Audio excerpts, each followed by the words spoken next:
different guitar for Ibanez?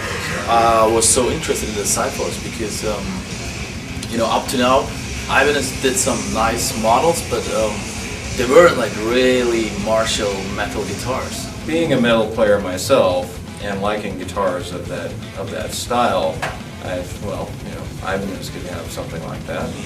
I mean, this is like all about metal, right? I mean, like it's pointy, it looks kind of Marshall, you know. That's what I like, and that's the reason I was so interested in the Xiphos.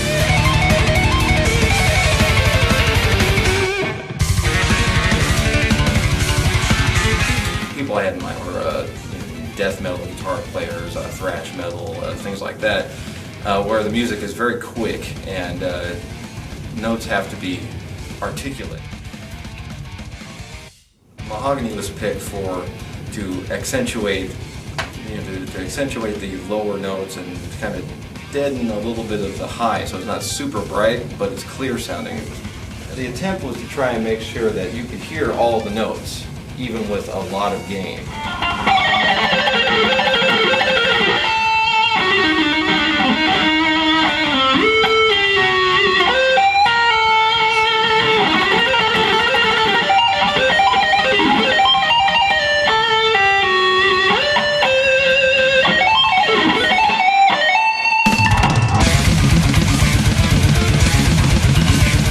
Well, the sound of Xiphos is awesome because, you know, I mean, it's a mahogany body, you know, it's neck through. I'm like, what else? I mean, ask around like metal guitarists, even if they order customs, it's mahogany, it's a maple neck, and it's a neck through, and you know, perfect. The idea behind the activator pickups was that there was a certain type of player is looking for an active pickup sound, and my first response was DiMarzio, of course, doesn't do it. I began to realize that, active pickups do a certain thing. In other words, an active pickup has its own sound.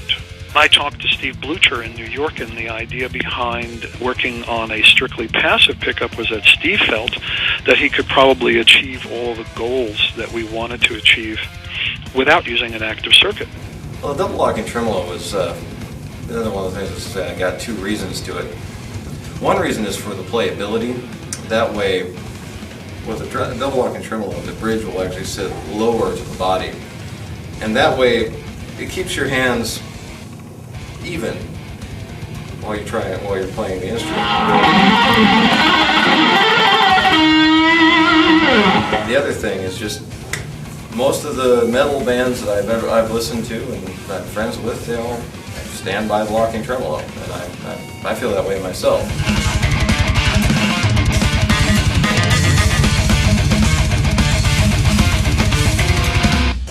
If the fans that are talking about this on forums and stuff are guitarists themselves, I mean, it's of course there's people don't know what it is, and there's a hype, and the response has been positive. Everybody was like freaking out because the shape is so killer. That's what they say, and I think the same. I like it. Didn't really want to do something that looked exactly like everything else. I really wanted a full-on, no-compromise guitar.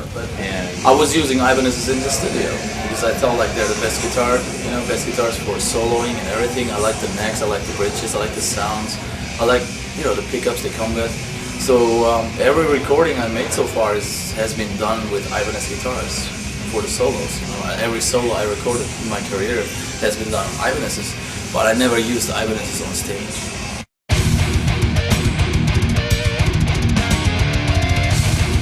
It looks Ibanez. It doesn't look like everything else, but it looks like it fits.